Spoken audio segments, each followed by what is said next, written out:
we were facing an alien threat from outside this world. And yet, I ask you, is not an alien force already among us?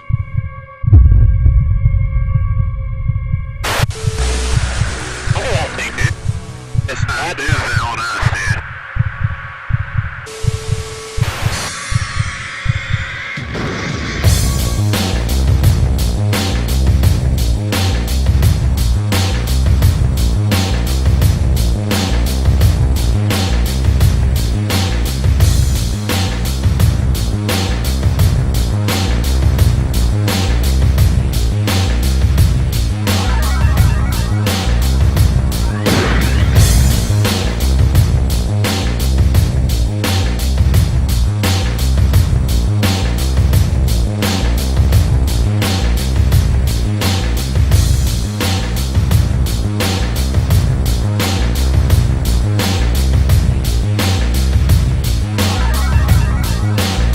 This is UFO. If you build it, the truth will come. And that is what here at UFO we intend to do. We built the world's leading ufology app on both the iPhone market and Droid, so make sure you download us for free at the store and click subscribe below to our YouTube channel. Today on UFO we dive into the residual effects after the first disclosure of Luis Elizondo's appearance on national TV discussing UFOs or UAPs, unidentified aerial phenomenon. With the motherlode drop of Disclosure TV appearances by Elizondo and Navy pilot David Favor explaining his experiences tracking UFO and his F-18 Hornet. It has come to the public's attention that any normal citizen cannot deny the existence of aerial phenomenon within our skies anymore. With the government finally disclosing to the American public that they have had a secret department since 2008 within the Pentagon, which has spent $22 million of your own taxpayer money to research UFOs and the pursuit to track, log, file, and understand these anomalies in the Advanced Aerospace Threat Identification Program. It has become a serious pending matter in service to the public that indeed these events are taking place in our reality and needed to be brought to national attention. It now becomes introspective matters upon the UFO community's doorstep to decipher and dissect what is really going on here with these stories coming to light and changing the ufology community. People in the ufology community, like you and I, have been studying these matters for decades, and these vows of disclosure are nothing new for us. We know how to read the fine print with every statement from the government and other public figures. We seem to know why certain types of information is possible to leak or at least gauge the forecast to see where the pendulum will sway. However, I don't think many of us anticipated the act of broad daylight disclosure on every major media outlet for weeks, encompassing the entire spectrum from Fox News to MSNBC, CNN, NBC, ABC, The Guardian, and the front page of the New York Times. It was a mass blanketing of every outlet and blatant view of the public to discern their thoughts on the subject matter. But to present that the government is taking the thought of extraterrestrial life serious, and maybe you and I should too. Not to mention during the summer months of 2017, even NASA released a public statement issuing a new position within their department, offering a six-figure salary for a new planetary protection officer to defend Earth from aliens and biocontamination upon human exploration of other planets and vice versa for extraterrestrials. What is really going on here? With all this slow leak information, it alludes to the fact that there is something they're blatantly not telling us right now, but giving us things in small doses. One thing is for sure, this is just the first leak of others to come. It's been stated by Elizondo on numerous outlets that the Nimitz video and other F-18 gimbal footage are just two of many more gun camera and stock footage to come out from the government out of this ever-evolving disclosure.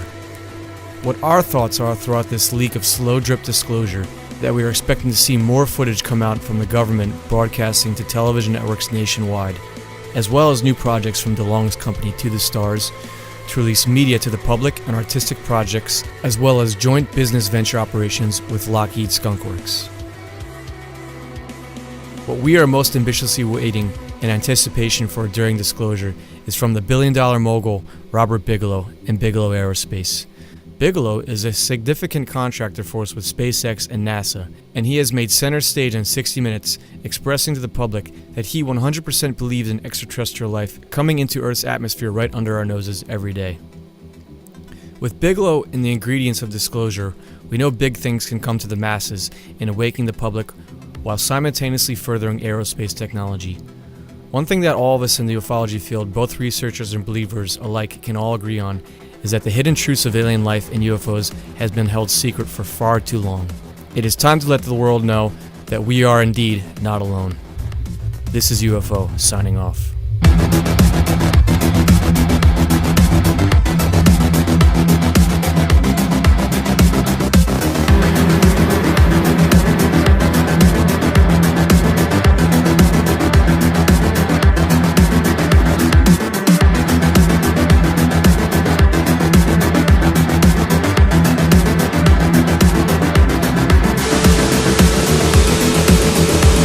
Aircraft, he said, was defying the laws of physics. Former Commander Fravor joins us tonight. Thanks a lot for coming on tonight. Tell us what you saw. Well, we had launched on a routine training mission. When we joined up, we were told that the event was going to be canceled, and that we have real-world tasking, and we were sent out to the west. Now, take in mind that this has taken place about 100 miles southwest of San Diego, between San Diego and Ensenada, Mexico. Yep. On a clear, perfect day, blue waters.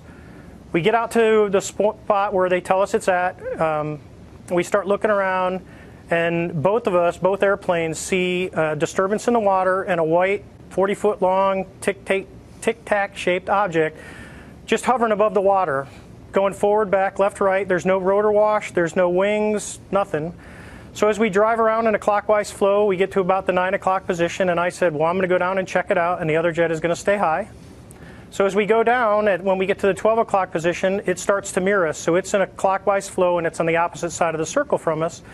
And we continue this. It's in a climb. We're in a descent. We're getting a great look at it. This whole thing takes about probably up to 5 minutes from the time we show up. I get over to the 8 o'clock position. It's at about the 2 o'clock position, and I decide I'm going to go and see what it is, and it's about 2,000 feet below me. And I cut across the circle, and as I get within about a half mile of it, it rapidly accelerates to the south in about 2 seconds and disappears. What would you estimate the speed? Oh, well above supersonic. It like a bullet out of a gun, it took off. So from what you know about aerodynamics, mechanics, physics, should this be possible, what you saw? Not with the technology that we have today. Not at all. Even now, even 13 years later, is there anything that you know of capable of this kind of behavior?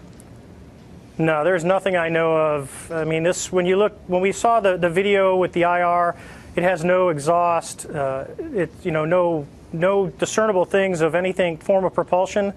And this thing came from a dead hover over the water, just kind of moving around, to a climb up to about 12,000 feet to rapidly accelerating away in a climb, and in less than 2 seconds it was gone. And you figure you're talking 50 miles of visibility, and you can easily see an object that size easily out to 10 miles, and it just disappeared in seconds. What would be the effects on a human pilot of the G-forces involved in that altitude change? Well, the altitude wouldn't be bad. It would be the acceleration of the object. That's right. Honestly, I wanted to fly it. Yeah, but, I bet. Talking to some physicists, they don't think the human body could handle that kind of force with that acceleration. It doesn't sound like the human body could. So bottom line, what do you think this was?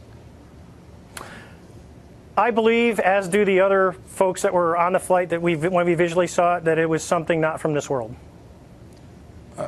When presumably you expressed that belief to your superiors, what did they say? Actually, we caught a lot of grief getting back to the boat, and it got passed off as an event that no one could explain. Now, keep in mind, they had been tracking these for 2 weeks prior to us seeing it, and this was the first time that manned airplanes had been airborne when the objects appeared. This feels like a really big story to me. It's not exactly clear why Vladimir Putin's more interesting than this. I think this seems like a big deal. And Commander, I appreciate your taking the time to talk to us about it. You seem sober and believable, and I appreciate it. Why, thank you very much, Tucker. Thanks.